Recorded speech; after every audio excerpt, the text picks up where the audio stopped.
Hello friends, welcome to this video. आज हम बात करने वाले हैं आरआरबी एनटीपीसी का ये एग्जाम हुआ था। मैथ के सारे क्वेश्चन है। 5 जनवरी 2021 को शिफ्ट फर्स्ट में सारे सवाल पूछे गए थे।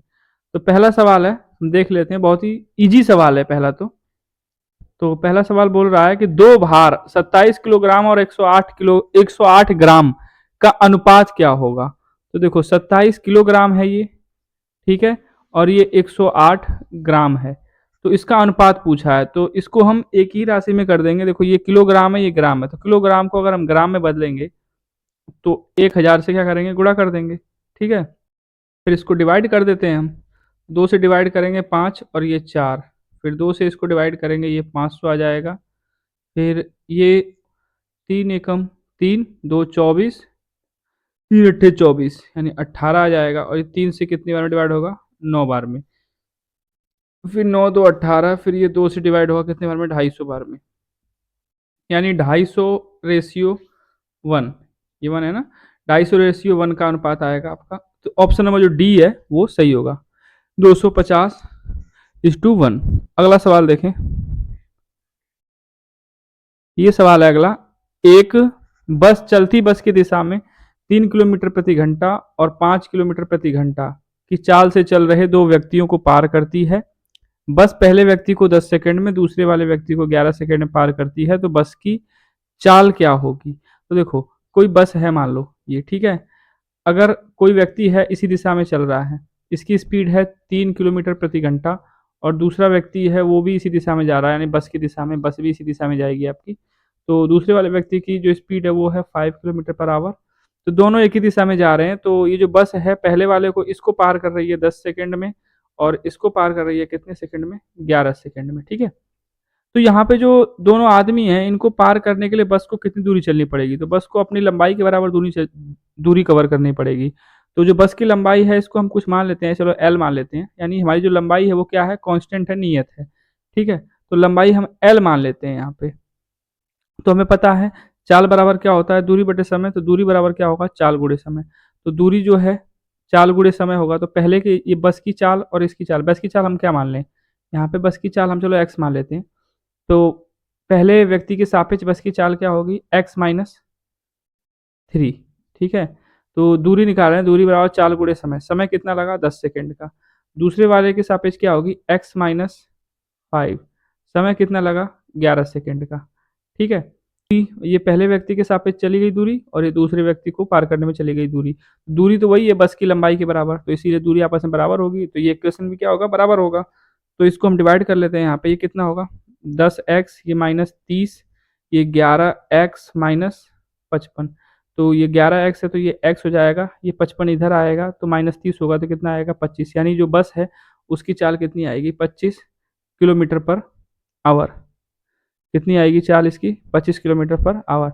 आप समझ पा रहे हो ना, 11 सेकंड को मैंने, जो 11 सेकंड, 10 सेकंड और 11 सेकंड जो है, इसको मैंने घंटे में क्यों नहीं बदला, क्योंकि घंटे में अगर मैं इसको बदलता, तो अगर मैं 60/60 से यहाँ पे गुणा भी करता जैसे, तो ये फिर बाद में डिवाइड हो जाता है। इसीलिए यहाँ पे मैंने इसको नहीं किया, डायरेक्ट ऐसे ही कर दिया। तो यहाँ पे एक्स की जो जो बस की चाल है हमने एक्स मानी थी, वो फिर कितनी आई है, 25 किलोमीटर प्रति घंटा।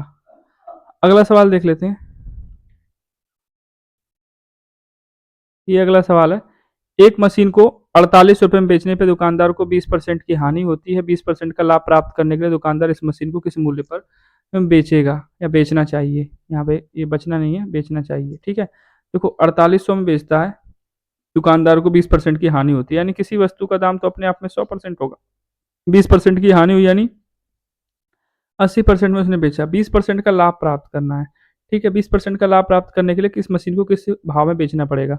तो 20% का उसको लाभ प्राप्त करना है, तो 100% में उसने खरीदी होगी, यानी जो सीपी होता है वो 100% है। तो 20% का लाभ है तो 120% में बेचेगा वो। तो 80 4800 के बराबर है, तो 120 में निकाल लेंगे। ये 4800 बटे में 80 गुणे 120। ठीक है, ये जीरो से जीरो हट जाएगा, ये 6 बार में जाएगा यानी 60 हो जाएगा।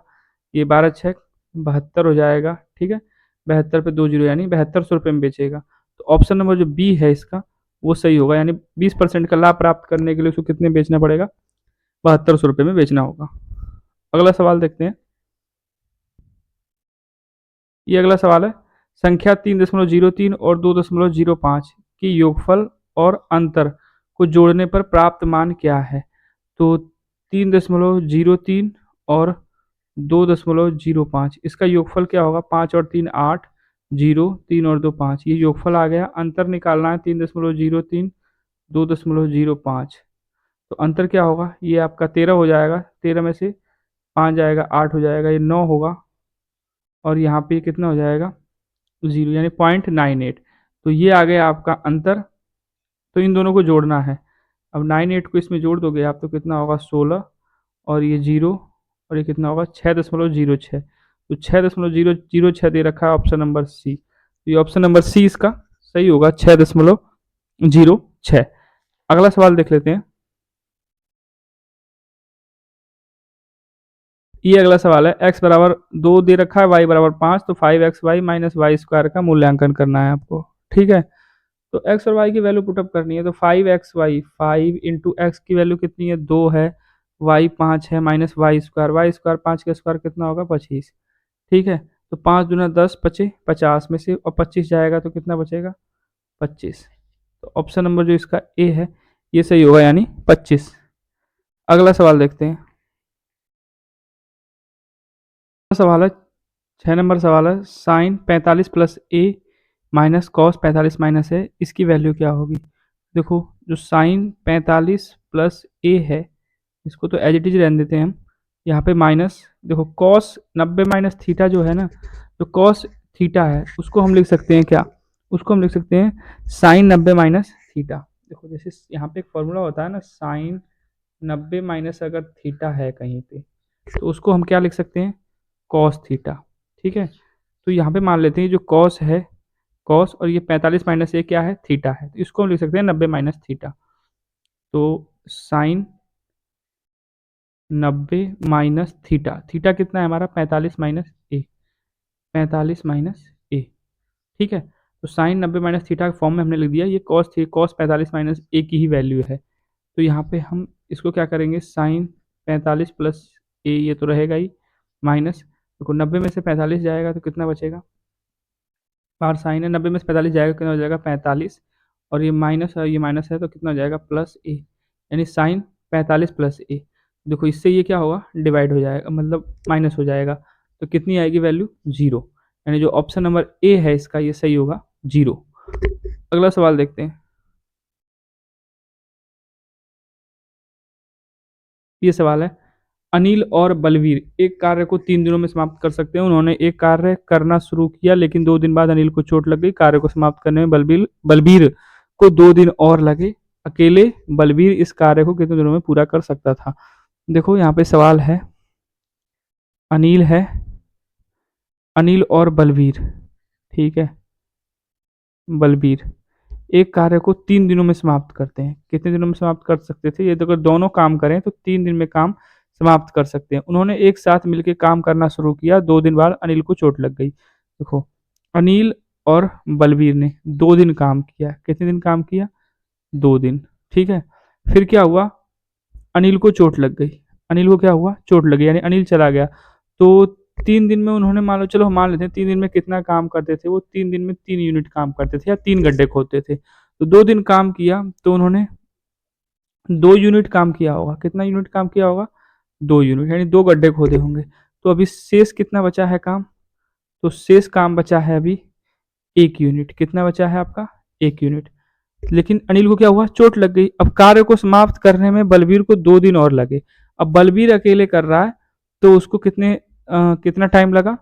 2 दिन और लगे, यानी बलबीर ने 1 यूनिट काम किया। 1 यूनिट काम किया कितने दिनों में? 2 दिनों में। तो ये पूछ रहा है, अकेले अगर बलबीर इस कार्य को कितने दिनों में पूरा करता? अकेले अगर बलबीर को ये काम करना होता, यानी जो पूरा काम कितना माना है हमने? 3 यूनिट। तो जब 1 यूनिट करने में बलबीर 2 दिन ले रहा है, तो 3 यूनिट करने में कितना लेता बलबीर? तो 1 यूनिट 2 दिन में, 3 यूनिट 6 दिन में। यानी बलबीर अगर पूरा काम करता तो कितने दिनों में करता? 6 दिनों में। जो ऑप्शन नंबर डी है इसका, ये आपका सही होगा, 6 दिन। अगला सवाल देख लें। इजी इजी से सवाल पूछ रखे हैं सारे इसमें। जो ये आपका CBT 1 चल रहा है ना, CBT 1 में ऐसा ही होता है, पेपर नॉर्मल सा सीबीटी 2 में थोड़ा लेवल बढ़ा देता है, थोड़ा मतलब कैलकुलेटिव कर देता है और टाइमिंग तो कम होती है। देखो अगला सवाल है, किसी राशि पर 10% की दर से 2 वर्ष वार्षिक रूप से संयोजित होता है, चक्रवृद्धि ब्याज और साधारण ब्याज के बीच का अंतर कितना है, 50 रुपये है, तो राशि क्या होगी। ठीक है, तो रेट हमारी दे रखी है 10%, तो हम 10% को लिख सकते हैं 1/10, 2 साल का है ना, तो हम 10 का स्क्वायर करेंगे यानी कितना आएगा 100। मैंने मान लिया मेरा मूलधन कितना है 100, मेरे हिसाब से 100 है। ठीक है, 2 साल का निकालता हूँ, तो 100 का 10% अगर मैं निकालूंगा तो कितना आएगा 10, दूसरे साल भी कितना आएगा 10। अब इस 10 का 10% अगर मैं निकालूंगा तो कितना आएगा 1, यानी मेरे हिसाब से दोनों के बीच का अंतर कितना आया, साधारण ब्याज और चक्रवृद्धि ब्याज, यानी CI माइनस SI, मेरे हिसाब से कितना आया 1, तो 1 मेरे हिसाब से आया। लेकिन सवाल में कितना है 50, यानी 1 50 के बराबर है मेरा, तो मूलधन सॉरी मूलधन पूछा है ना, हाँ, तो 100 कितने के बराबर होगा, 1 50 के बराबर है, तो 100 कितने के बराबर होगा 50 इंटू 100 यानी 5000। तो जो ऑप्शन नंबर बी है ये सही होगा, 5000 रुपये। मूलधन कितना था 5000 रुपये, यानी राशि 5000 रुपये थी। अगला सवाल देख लेते हैं। ये सवाल है, एक परिवार द्वारा उपभोग की जाने वाली किराने की वस्तु के मूल्य में 25% की वृद्धि होती है, तो उसके व्यय में कितने परसेंट की कमी होनी चाहिए जिससे किराने की वस्तु पर व्यय अपरिवर्तित रहे। यानी कहने का मतलब ये है कि अगर कोई वस्तु ले रहा था, कोई किराने की दुकान से कोई परिवार था, उस वस्तु के दाम में क्या हुआ 25% की वृद्धि हो गई। ठीक है, तो 25% को हम लिख सकते हैं 1/4, यानी 1/4 की वृद्धि हो गई। अब बोल रहा है उसके खर्च में कितने परसेंट की कमी करें, कि जो जो किराने की जो वस्तु है उस पर जो खर्च आ रहा था टोटल वो क्या हो, अपरिवर्तित हो। जैसे मान लो आप, मैं एग्जांपल के तौर पर बताता हूँ आपको कैसे लगा, सवाल क्या कह रहा है। सवाल ये कह रहा है, मान लो हम 100 रुपये लेके कोई जाता था परिवार किसी दुकान पे, उसको इतना इतना बड़ा जो झोला है, मान लो ये 1 किलो का झोला है, कितने का 1 किलो का, 100 रुपये लेके जाता था कोई परिवार, तो उसको डेली 1 किलो का ये बैग मिलता था। इसे मान लो क्या है, दाल है। ठीक है, 100 रुपये अगर कोई परिवार है वो किराने की दुकान पे जाता, तो उसको दाल का 1 किलो का बैग मिलता। ठीक, लेकिन एक दिन क्या हुआ, अचानक से 25% की वृद्धि हो गई मूल्य में। मूल्य में क्या हुआ 25% की वृद्धि हो गई। तो जब 25% की वृद्धि हो गई, ठीक है, अब 25% की जब वृद्धि हो गई, तो अब आप मुझे ये बताओ, अगर इस दिन भी अगर वो 100 रुपये लेके जाएगा, तो क्या उसको यही 1 किलो का बैग मिलेगा। जैसे पहले 100 रुपये में वो जाता था तो 1 किलो का बैग लेके आता था दाल का, लेकिन अब दाम में क्या हुआ 25% की वृद्धि हो गई, तो क्या अब भी उसको 100 रुपये में 1 किलो का बैग मिलेगा, नहीं मिलेगा। इससे क्या होगा, कम मिलेगा। ठीक है, तो यही पूछ रहा है कि कितना परसेंट कम मिलेगा, जिससे जो खर्च है उसका ना बदले। यानी पहले भी 100 रुपये लगते थे, अब भी 100 रुपये ही वो लेके गया, लेकिन दाम तो बढ़ चुका है, तो कितना परसेंट वो सामान क्या है कम लेके आएगा, ये पूछ रहा है। तो हम मान लेते, देखो हम कैसे लगाएंगे इसको, 25% दाम में वृद्धि हुई है, तो 25% को लिख सकते हैं 1/4, तो वृद्धि हुई है तो ऊपर वाले को नीचे वाले में जोड़ देंगे, तो नीचे 4 है तो 1 को नीचे जोड़ोगे कितना होगा 5, ऊपर 1 है। ठीक है, इंटू 100 कर देंगे, तो 5 से इसको डिवाइड करेंगे कितना आएगा 20, यानी वो जो पहले 1 किलो उसको दाल मिलती थी, अब उसको 20% क्या होगी, दाल कम मिलेगी। 20% दाल क्या होगी उसको अब कम मिलेगी, कितने रुपए में, उतने ही रुपए में जो खर्च था उसका, पहला 100 रुपये भी खर्च था, अभी भी 100 रुपये लेके जा रहा है। इस 100 रुपये में अब 1 किलो नहीं, 1 किलो से कितना परसेंट कम मिलेगी, 20% दाल कम मिलेगी। यानी खर्च में उसको, जो आपका जो वस्तु है, वस्तु के उसके खर्च में कितने परसेंट की कमी करनी होगी, 20% की। तो ऑप्शन नंबर जो ए है इसका ये सही होगा, 20%। ठीक है, अगला सवाल देखते हैं। ये तो बॉड मास का सवाल है। अगला,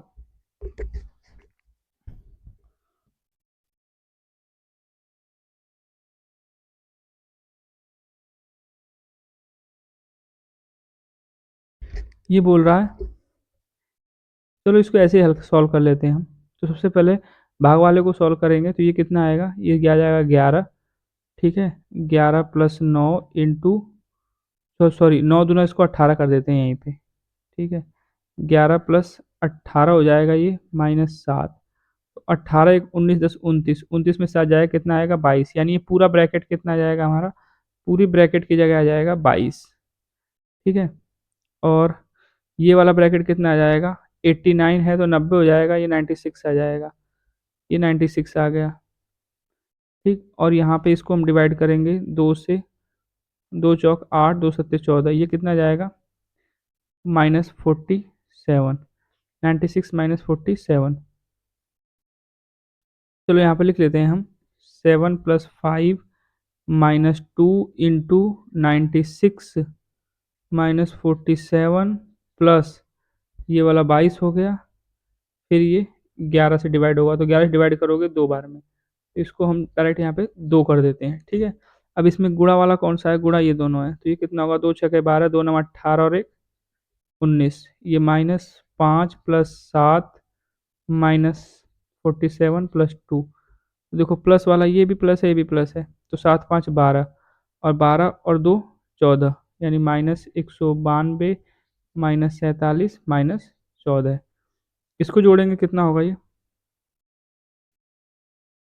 सॉरी प्लस 14 होगा ना, ये प्लस प्लस है सारे, तो ये कितना होगा, 7 और 2 9 और 9 4 13, एक और एक 2, ये माइनस 239 प्लस 14, तो इसमें से घटा देंगे हम 14 को, तो ये आ जाएगा 5 और ये 2 और ये 2, माइनस 225, यानी ऑप्शन नंबर जो बी है इसका ये सही होगा, माइनस 225। अगला सवाल देख लेते हैं। ये दे रखा है 250 का 30% प्लस 2/5 को, 250 का 30% कितना होता है, 250 का 10% होगा 25, 30% कितना होगा 75, प्लस 2/5 इंटू 350, तो 5 से काटोगे तो कितना आएगा, ये 70, 70 दूना 140, यानी 75, सॉरी प्लस प्लस होगा यहाँ पे, 75 प्लस 140, तो 140 और 60 215, ये कितना आएगा 215, ऑप्शन नंबर जो सी है इसका ये सही होगा 215, यानी जो 11 नंबर सवाल है इसका ऑप्शन नंबर सी सही होगा 215। अगला सवाल देखते हैं। 12 नंबर सवाल बोल रहा है कि अंडर रूट 36.1, ये सवाल है आपका, अंडर रूट 36.1 बटे में 102.4, इसकी वैल्यू बतानी है, तो 10 से गुणा करोगे ऊपर नीचे, ठीक है, तो दशमलव हट जाएगा, तो ये आएगा 10 उप 361 और 10 24, 361 19 का होता है और 10 24 किसका होता है, 10 24 होता है आपका 32 का। ठीक है, तो इसका आ जाएगा 19/32, यानी ऑप्शन नंबर जो सी है ये सही होगा 19/32। अगला सवाल देख लें। ये साइन 15 का मान निकालना है यहाँ पे हमें, देखो साइन 15 का मान निकालना है, तो इसे कैसे निकालेंगे हम, साइन 15 को हम लिख सकते हैं साइन 45 माइनस 30। ठीक है, तो साइन ए माइनस बी का फॉर्मूला यहाँ पे लगेगा, तो साइन ए माइनस बी का फॉर्मूला होता है sine A into cos B minus cos A into, into कर देता हूँ चलो, साइन बी कितना है 30 है, तो साइन 45 का मान होता है 1 करड़ी में 2, कॉस 30 का मान क्या होगा, जो साइन 60 का होगा करड़ी में 3/2, माइनस कॉस 45 का मान क्या होगा, कॉस 45 का मान होगा 1/करड़ी में 2, इंटू साइन 30 का मान होगा 1/2। ठीक है, तो ऊपर आएगा ये करड़ी में 3, 2 करड़ी में 2 माइनस 1/2√2, तो ये आ जाएगा कड़ी में 3 माइनस 1 2√2, तो कड़ी में 3 माइनस 1/2√2, यानी ऑप्शन नंबर जो बी है ये सही होगा, √3 minus 1/2√2, √3 minus 1/2√2, option number B इसका सही होगा। अगला देखते हैं। देखो अगला सवाल दे रखा है, दी गई आकृति में दृश्यमान फलकों के कुल पृष्ठीय क्षेत्रफल कितना है, यानी कुल पृष्ठीय क्षेत्रफल निकालना है जो दृश्यमान है, यानी जो दिखाई दे रहा है फलक उसका कुल पृष्ठीय क्षेत्रफल निकालना है आपको, तो सिंपल सा है। चलो पहले इसका निकाल लेते हैं, ये जो है दिखाई दे रहा है हमें, देखो ये 7 है, ठीक है, ये 7 है, तो ये कितना होगा, हाँ देखो ये 7 है तो ये भी 7 होगा, ठीक है ना, और ये कितना होगा, ये वाला देखो ये इसके बराबर होगा,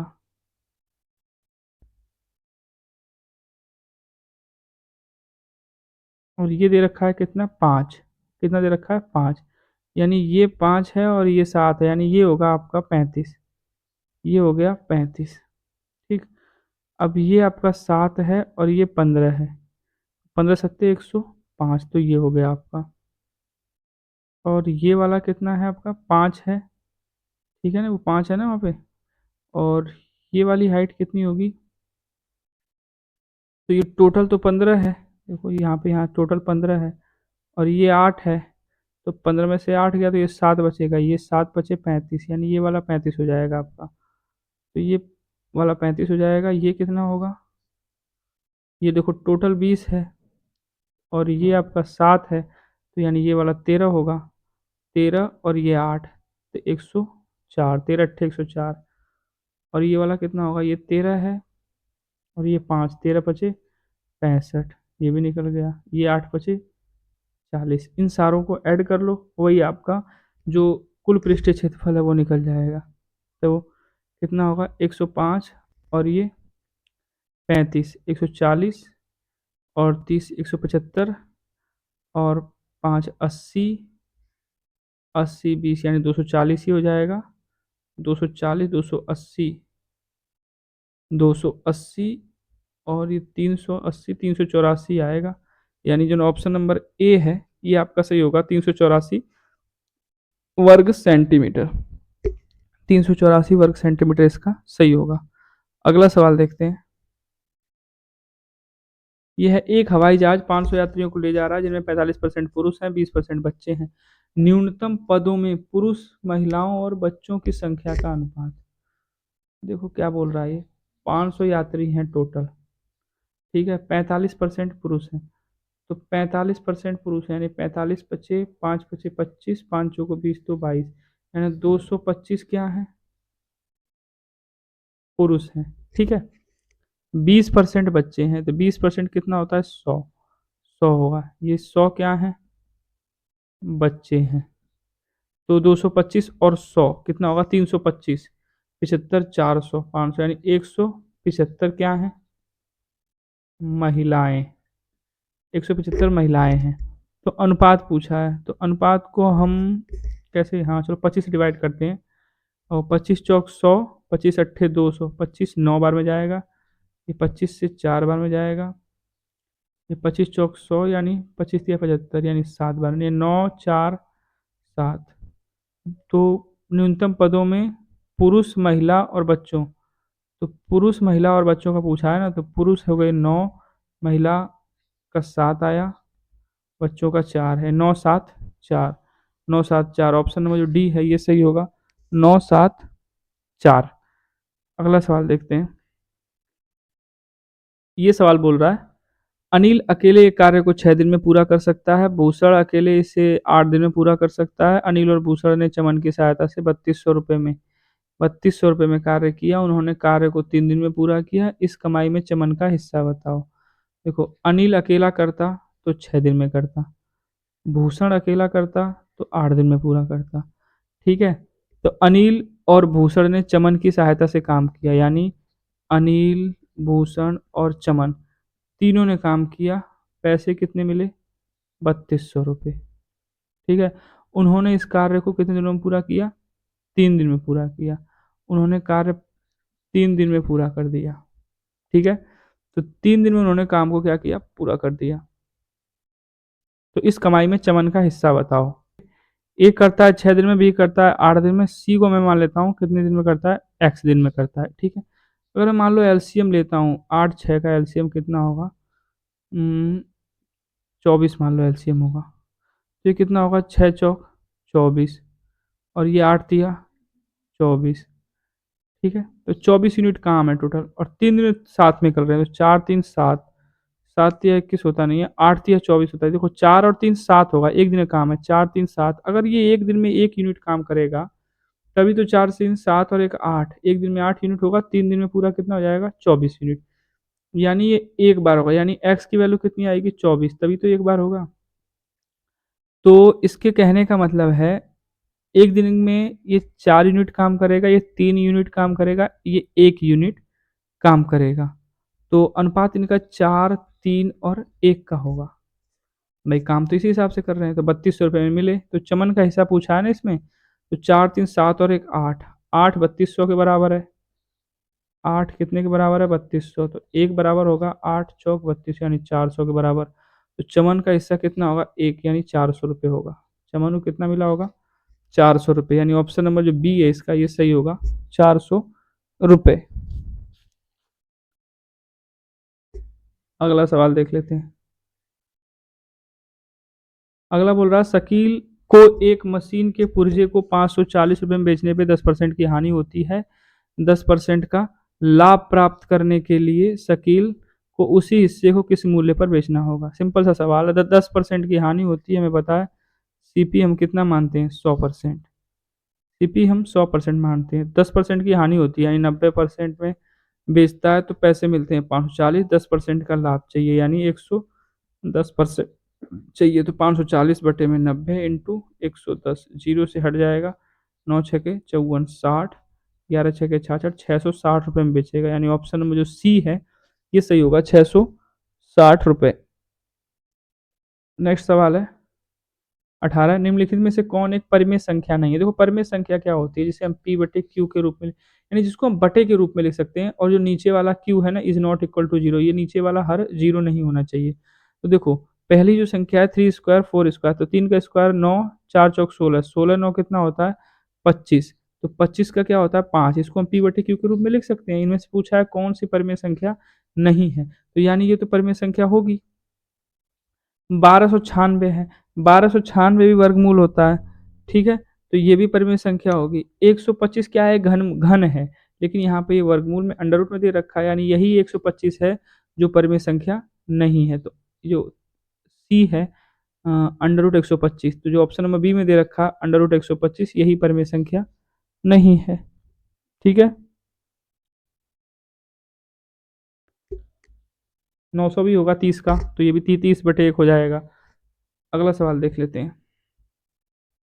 19 है, एक कमरे के आयाम, एक कमरा है कोई, उसमें 2 मीटर 3 मीटर और 4 मीटर है उस कमरे का आयाम, ठीक है, लंबाई चौड़ाई ऊंचाई 2 3 4 है। उसी कमरे में आधा मीटर 1/3 मीटर और 1/4 मीटर आकार के कितने घनाभ रखे जा सकते हैं? तो कमरे का आयतन कितना होगा? कमरे का आयतन होगा 2 3 6 चौक 24 घन मीटर, ठीक है। उसी कमरे में इतने घनाभ, ये घनाभ जो है छोटे छोटे, इनका आयतन क्या है? घनाभ का आयतन हाफ, 1/3, 1/4, तो कितना होगा ये? 1/2 3 6 चौक 24, सॉरी घन मीटर होगा, आयतन है ना घन मीटर। तो कितने रखे जा सकते हैं? तो कमरा का टोटल इतना है, ये 1/24 है, तो कुल संख्या घनाभ कितने आएंगे वो संख्या उनकी निकालनी है। तो 24/100, सॉरी 1/24, यानी 24 का क्या होगा? वर्ग हो जाएगा, 24 × 24, तो 24 का वर्ग कितना होता है? 676, यानी 676 घन रखे जा सकते हैं। ऑप्शन नंबर सी इसका सही होगा, 600।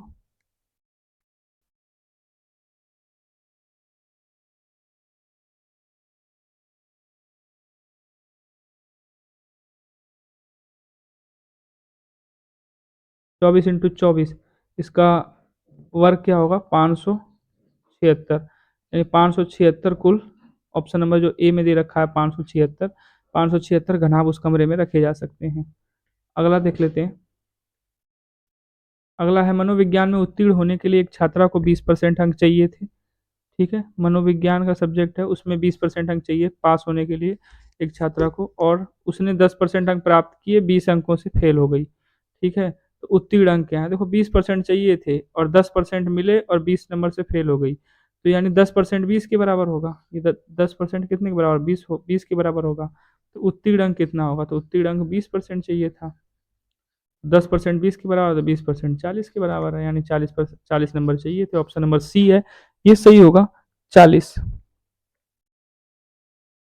नेक्स्ट सवाल है ये आपका, ये है 1/2 प्लस 1/3 प्लस 1/6 भागे 3/4 माइनस 1/3, ठीक है। अब इसको सॉल्व करेंगे हम, तो इसका एलसीएम लेंगे, कितना आएगा? 12, 4 × 3 = 12 होगा ना, तो 9 माइनस 3 चौक 12, 9 में से 4 जाएगा तो कितना बचेगा? ये 5/12, 5/12 ये भागे 1/6 प्लस 1/3 प्लस 1/2, ये ब्रैकेट बंद है, यहाँ पे डिवाइड 1।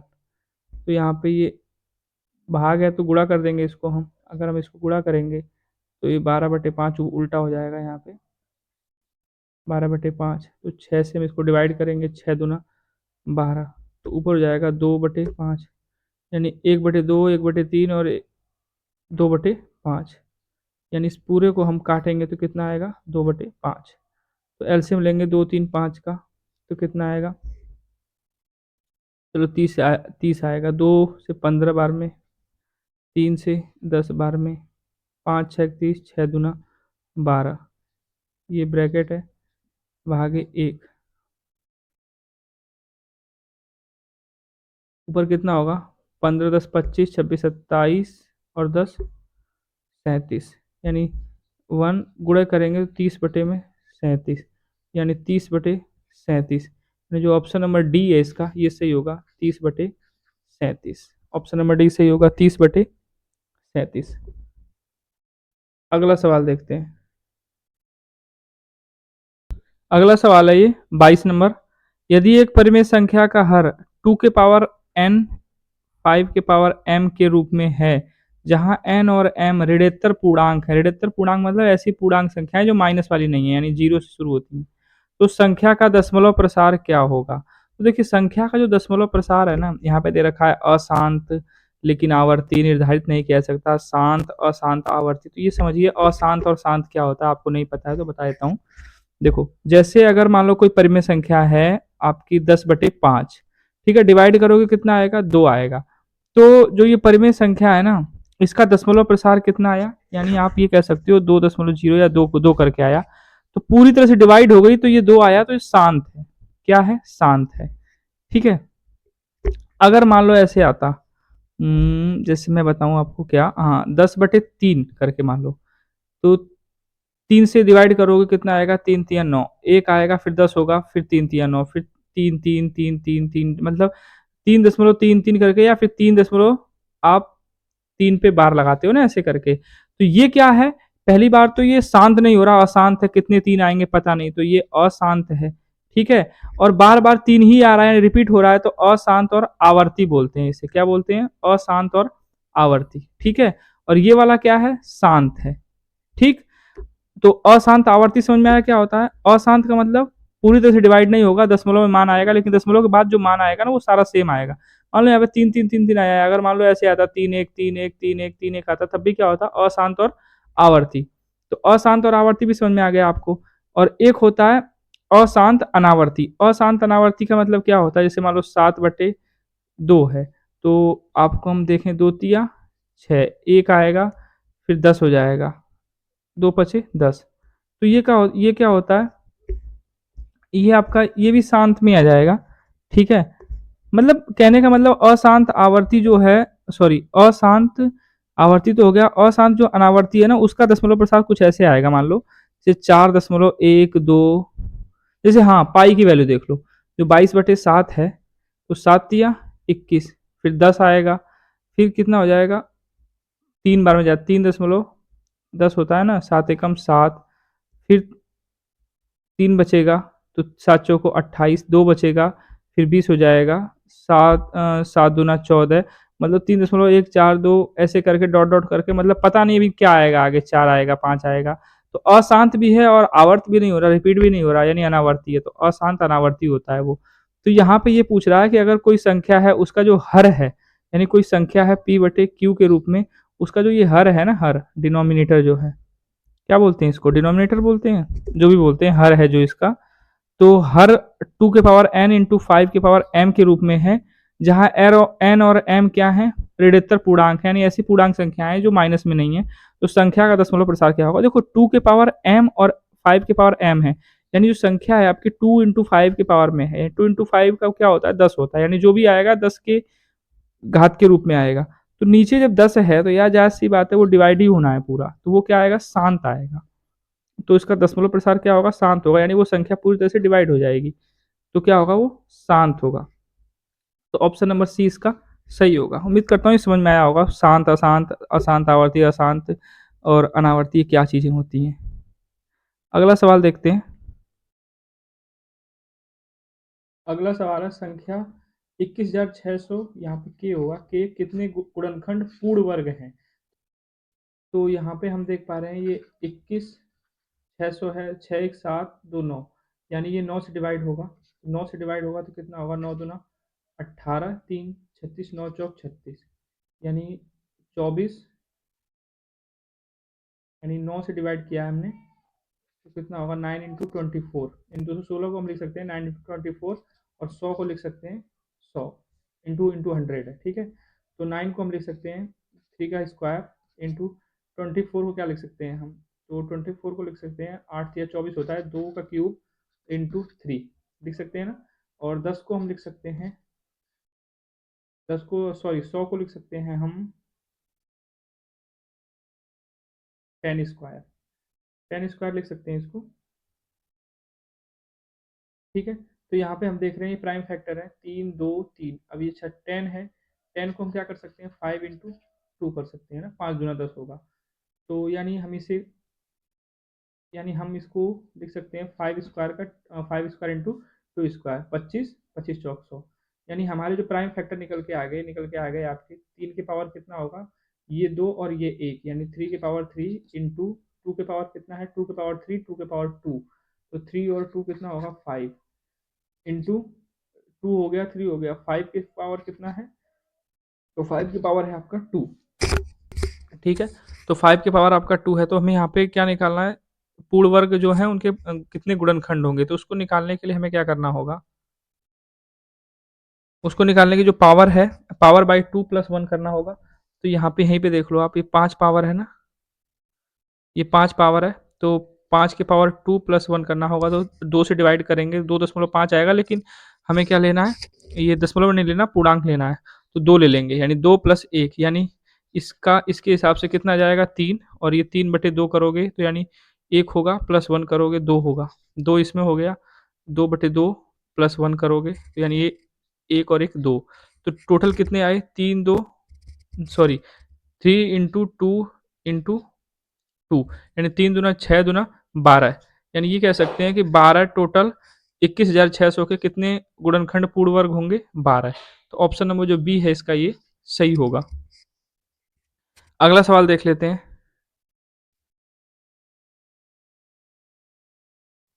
अगला सवाल है ये, एक आवृत्ति वितरण में एक वर्ग का मध्यमान 12 है, यानी मिडिल जो है वो क्या है 12 है, उसकी चौड़ाई 6 है, यानी ये पूरी चौड़ाई क्या है 6 है, ठीक है। तो वर्ग की निचली सीमा क्या होगी, तो पूरी चौड़ाई 6 है, यानी 1 2 3 इधर होगा, 1 2 3 इधर होगा, तो पूरी 6 होगी, और ये बीचों बीच का जो है ये क्या है 12 है। तो निचली सीमा क्या होगी, तो निचली सीमा क्या होगी, तो 3 इधर है, तो 12 में से 3 माइनस करोगे तो ये क्या होगा आपका 9 होगा। अगर ऊपरी सीमा पूछता तो 12 में 3 जोड़ देते हम, 13 14 15, तो ये 15 होता। तो निचली सीमा पूछा है, तो निचली सीमा क्या होगा 9 होगा, तो इसका ऑप्शन नंबर डी सही होगा 9, ठीक है। या इसका एक फॉर्मूला भी होता है निचली सीमा का, कि मध्यमान माइनस चौड़ाई बटे 2, तो मध्यमान माइनस चौड़ाई बटे 2 होता है, तो मध्यमान कितना है 12, चौड़ाई कितनी है 6 बटे में 2, ठीक है, ये माइनस है, मध्यमान माइनस चौड़ाई बटे 2, तो 2 से इसको डिवाइड करोगे 3 आएगा, यानी 12 में से 3 जाएगा 9, बात वही है, जैसे आप प्रैक्टिकली समझो ऐसे, ठीक है। अगला क्वेश्चन देखते हैं। ये दे रखा है, किसी भी बहुभुज के बहिष्कोणों का योगफल क्या होता है, तो बहुभुज के बहिष्कोणों का योगफल क्या होता है 360 डिग्री, ऑप्शन नंबर डी इसका सही होगा। अगला सवाल है, वो छोटी छोटी संख्या कौन सी है जिसे 12 21 और 35 से विभाजित करने पर समान शेषफल 6 प्राप्त होता है, तो 12 21 और 35 से विभाजित करो, तो 12 21 और 35 का एलसीएम लोगे आप तो कितना आएगा 12 21 और 35, इसका एलसीएम लोगे 6 21 35, 2 से 3 बार में 21 35, फिर 3 से 1 7 5, ये 5 हो जाएगा, ये फिर 7 हो जाएगा, 2 दूना 4 दिया 12 25 60, 6 सत्ते 42, यानी 420 आएगा इसका एलसीएम, ठीक है। तो 420 आएगा, तो जो जो 420 से डिवाइड होगी वो इन तीनों से डिवाइड होगी, ठीक है। लेकिन शेषफल कितना बचना चाहिए, 6 बचना चाहिए। तो 420 में 6 जोड़ो 26 दिया है क्या, हाँ 426 दे रखा है। ऑप्शन नंबर सी इसका सही होगा, 426। ठीक है, अगला सवाल देखते हैं। ये अगला सवाल है, ये एक आकृति दे रखी है जिसमें एंगल ए बी डी 55 है। एंगल ए बी डी क्या है, 55 है। देखो मैं बना देता हूँ इसको।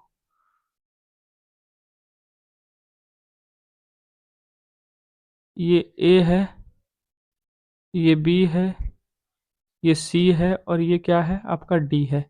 तो एंगल ए बी डी 55 है, यानी ये वाला एंगल क्या है 55। और एंगल ए सी डी यहाँ पे दे रखा है, एंगल ए सी डी क्या है 30 है। ए सी डी यानी ये वाला एंगल क्या है 30 है। बी ए सी वाई है, बी ए सी यानी ये वाला एंगल क्या है वाई है। तो चलो इसको हम दो पार्ट में डिवाइड कर देते हैं। इसको मान लेते हैं 1 2 3 4। ठीक है, एंगल मान लिया 1 2 3 4। एंगल 1 और एंगल 2 का योगफल क्या है वाई है। तो यहाँ पे पूछा है हमसे, और गैर प्रतिवर्ती कोण बी डी सी एक्स है। तो बी डी सी गैर प्रतिवर्ती कोण ये वाला होगा, ठीक है। तो बी डी सी क्या है आपका एक्स है, ये वाला एक्स है, पूरा एंगल दे रखा है। बोला है एक्स माइनस वाई का मान बताओ, यानी एक्स माइनस वाई जो है इसकी वैल्यू बतानी है आपको।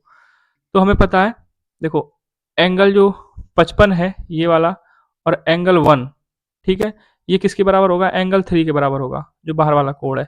तो यहाँ पे हम लिखते हैं एंगल 55, सॉरी एंगल 55 नहीं लिखेंगे, सीधे 55 डिग्री है ना, 55 डिग्री प्लस एंगल 1। एंगल 1 जो है ये किसके बराबर है एंगल 3 के बराबर है। किसके बराबर है एंगल 3।